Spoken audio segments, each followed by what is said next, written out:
Errei. Eu erro até discando, rapaz. Lá vem a musiquinha. Alô? Oi, boa tarde. Boa tarde. Queria falar com o senhor Vicente Carvalho, por favor. Quem gostaria? É o Fábio dos Correios. Só um minuto, Vicente. Dos Correios. Alô? Seu Vicente? Isso. Boa tarde, aqui é Fábio do Correio. É que chegou uma encomenda para o senhor e o pacote está meio aberto, está dando para ver aqui. O senhor precisaria se dirigir ao Correio para buscar. É uma espécie de mala, uma bolsa, não sei. Ah, tá, beleza. Tá escrito, tá escrito Starret na lateral. Ah, peguei, te peguei. É o Edu Capivara. Oi, Edu. Tudo bem? Graças a Deus. Você tá bom? Tudo bem? Bo- Meu Deus, que coisa boa. Saiu uma mala Starret para Brasília. Meus parabéns. Muito obrigado. Tava colando? Consegui te enganar? Mas depois eu consegui ouvir sua voz direito, aí eu consegui. Sei. Boa desculpa, gostei. Um grande abraço aí para você e para os ciclistas de Brasília. Valeu. Obrigado. Parabéns pra você pelo seu canal, tá? Valeu. Você faz, seu ciclista. Obrigado, então. Até mais. Fique com Deus. Você também. Tchau, tchau. Sabia que o seu biotipo define a melhor modalidade do ciclismo para você?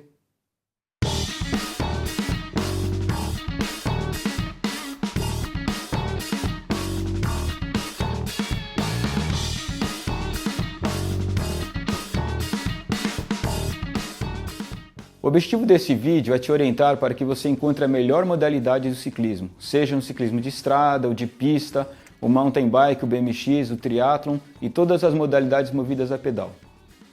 O que vou compartilhar vai te ajudar a entender qual é a melhor prova, a melhor modalidade para o seu tipo físico, para o seu corpo, do jeito que ele é. Tem muita gente que faz treinamentos extenuantes, se dedica horas, anos até, para treinar para uma determinada prova e nem sempre é aquilo que é o ideal para ela. Ou seja, se for buscar rendimento, está perdendo tempo. E pode ser muito frustrante isso. A não ser que você goste de fazer aquela prova, vai continuar fazendo aquela prova só para terminar, para complementar um desafio. Isso também é muito legal. Mas se você quiser ter se dedicar melhor e ter a otimização do seu treinamento, é melhor conhecer como é que é o seu corpo e que modalidade que vai ser mais indicada.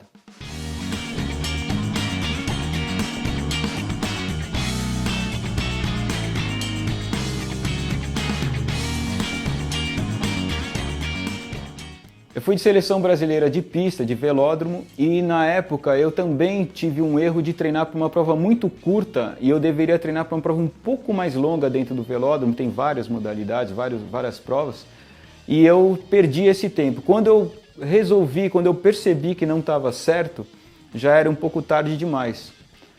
Mesmo assim, todas as corridas que eu venci na vida foram no sprint, foram provas de circuito, né? E tem um treinamento certo para isso. E depois eu migrei do ciclismo para o mountain bike, só que um cara que é velocista no ciclismo, para se adaptar ao mountain bike, ao cross country, a subidas íngremes, descidas e tal, não dá muito certo, porque o meu biotipo era mais, eu sou um velocista, então depois de um tempo eu acabei migrando naturalmente para provas de downhill, que exige velocidade, explosão e habilidade.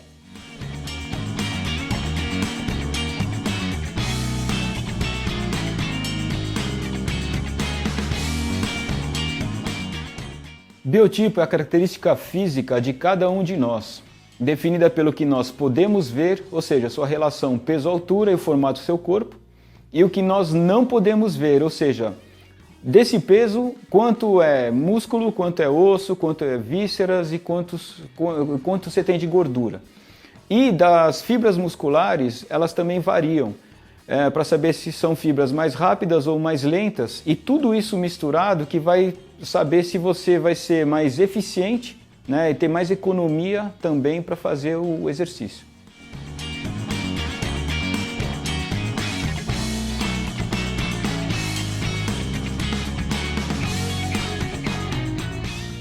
Em um extremo temos o ciclista do tipo longilíneo. Normalmente ele é mais esticado, mais estreito e ele tem o esqueleto bem leve em relação à sua altura. Exemplos étnicos desse tipo de corpo são os holandeses, por exemplo, compridos, né? Ou então os maratonistas quenianos, né? Que independentemente da sua estatura, eles são leves, né? Para correr e magros, né? E eles têm muita dificuldade em ganhar massa muscular. No ciclismo de estrada, como exemplo desse tipo de corpo, nós temos os 3 primeiros colocados do Tour de France de 2017, o britânico Chris Froome, até aqui 4 vezes campeão do Tour de France e campeão da Vuelta à Espanha desse ano também, o colombiano Rigoberto Urán e o terceiro colocado, Romain Bardet, o francês. Vocês podem observar que nessa foto, o Rigoberto Urán, ele é mais baixo, né, que o Chris Froome e o Bardet, mas eles têm a mesma característica, eles são esticados, leves e você vê que eles não têm muita massa muscular.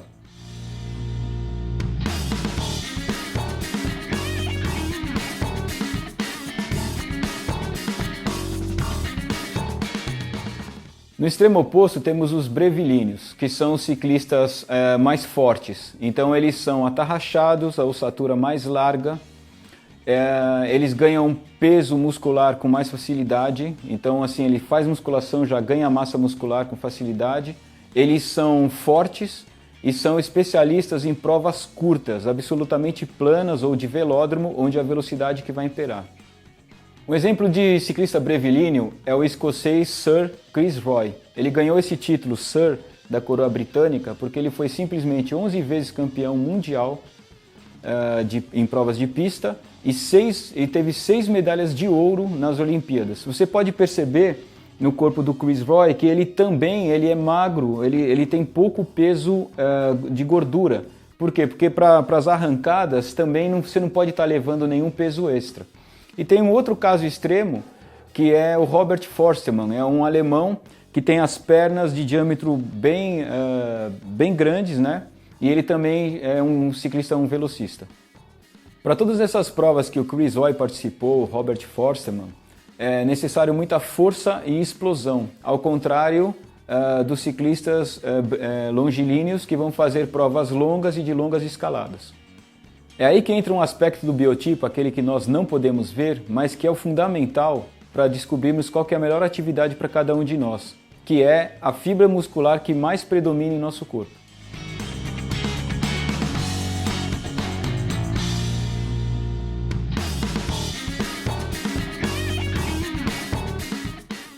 Essas fibras podem ser de 3 tipos. A do tipo 1 é as fibras vermelhas aeróbias.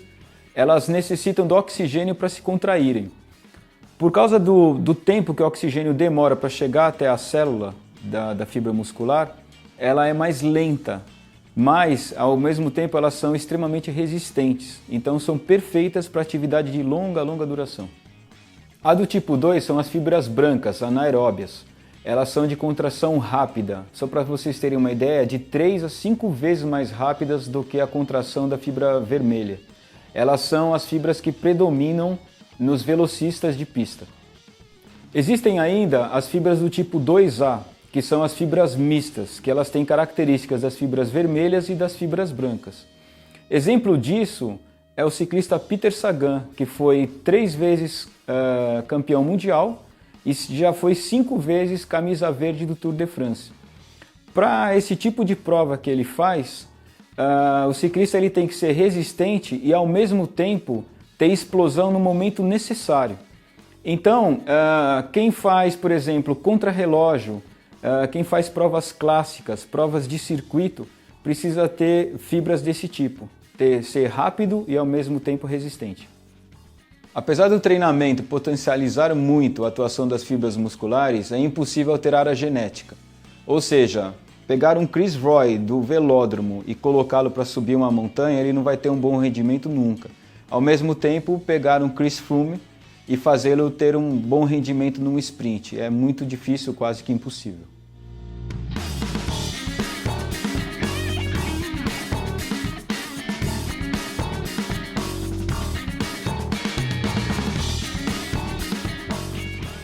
Vamos Vamos conhecer agora os diferentes tipos de ciclistas para você se identificar com o que mais se aproxima de suas características. Escalador é o ciclista que se especializou em subidas, porque ele é muito leve pela altura que tem e tem predominância de fibras vermelhas. Por isso ele é indicado para provas de longa duração, subidas longas e corridas por etapas. No mountain bike, ele é um ciclista para corridas de longa distância do tipo maratona. Como exemplos internacionais temos os escaladores Nairo Quintana, Warren Barguil e Romain Bardet, que são magros, leves, são especialistas em escaladas, mas eles não vão ter um bom rendimento nos contrarrelógios, que são provas para outro tipo de biotipo. No Brasil, nós temos o exemplo de Luiz Felipe Fialho, que foi vice-campeão do Letap Brasil. É um ciclista de 1,5 m, 50 kg, e o Letap Brasil tem montanhas extremamente inclinadas, de 10% a 18%. Quanto mais inclinadas são as montanhas, mais vai prevalecer a característica de um escalador. Numa montanha leve, de leve inclinação, na casa dos 5%, ainda um passista consegue andar bem nessa circunstância. Um outro tipo de ciclista são os velocistas, né? Então o velocista de pista é o que vai ter grande predominância de fibras brancas, as provas são muito curtas, muito rápidas, e é um pouco diferente o velocista de pista e o velocista de estrada, porque o velocista de estrada vai ter que fazer a mesma distância de quem vai, por exemplo, tentar ganhar uma corrida de 200 km, 180 km, que ainda tem umas montanhas no meio, e ele ainda vai ter que fazer o sprint. Então, o que acontece? Tem o velocista que vai acabar vencendo, tendo predominância em provas que o final da etapa é mais plana, ele vai ter que conseguir passar algumas montanhas, e ele vai conseguir fazer um sprint ele vai ser quase imbatível. Um exemplo disso é o alemão Marcel Kittel, que ele é um cara grande, forte, e ele consegue fazer um sprint quando não teve muitas dificuldades antes desse sprint acontecer. Agora, quando existem algumas montanhas, algumas subidas antes do sprint final, da parte final da corrida, aí ele já não consegue passar as montanhas. E aí, por exemplo, entra um ciclista mais completo, que tem fibras vermelhas, brancas, mistas, como, por exemplo, o Peter Sagan, que é o camisa verde, normalmente, de uma grande volta ciclística.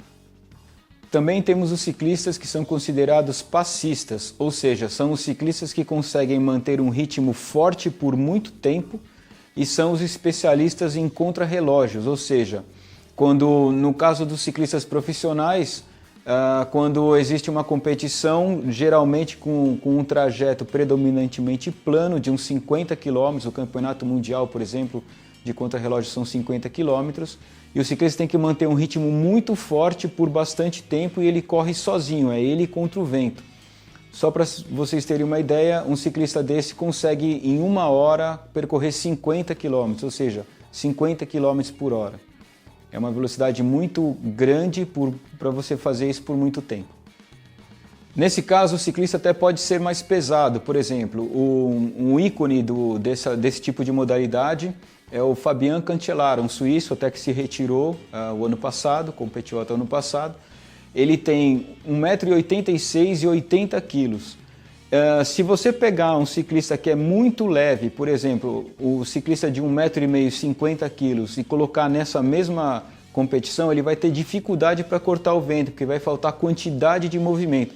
É a mesma coisa que você ter um ônibus pesado e grande, e ele vai ser difícil de barrar esse movimento desse ônibus, dessa coisa pesada, em relação a, por exemplo, um carro pequeno, um carro de passeio 1.0.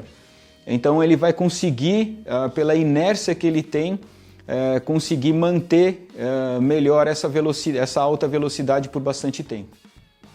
Agora, existe o ciclista que é o completo, ou seja, aquele que tem as características de todos os outros, ou seja, ele tem um excelente sprint para definir a competição, ele tem bastante resistência para aguentar até 300 km de uma competição clássica como o Campeonato Mundial, e ele também tem que saber e tem que conseguir escalar e vencer as montanhas, Então o ícone desse tipo de ciclista é o eslovaco Peter Sagan, de 74 quilos, 1,83 m, que já foi 5 vezes camisa verde do Tour, ou seja, o velocista mais regular de toda a competição, que vai somando o maior número de pontos nos sprints, e é atual tricampeão mundial da modalidade. Ou seja, um ciclista fora de série, que é quase imbatível nas competições que ele participa. O ciclismo é o esporte individual mais por equipes que existe. Então, numa competição, as equipes têm um número certo de ciclistas. Por exemplo, cada equipe tem 5, 7, 9 ciclistas numa mesma competição. E um ciclista de um biotipo diferente, de uma característica diferente, vai ajudar um outro a ser o ciclista escalado para tentar vencer aquela competição. Por exemplo, se a competição vai terminar normalmente num sprint, o que acontece? O ciclista que é o passista, ele não tem a explosão necessária para o sprint, vai ajudar o velocista a chegar com as melhores condições possíveis, sem pegar vento, ou seja, ele vai andar mais no vácuo possível, para na hora certa ele dar um arranque final e fazer o sprint e ter as melhores condições para vencer a prova. No caso de competições que tenham escaladas, também os outros ciclistas levam o escalador na parte decisiva da prova, ou seja, não deixam ele gastar energia antes da montanha decisiva, e assim por diante.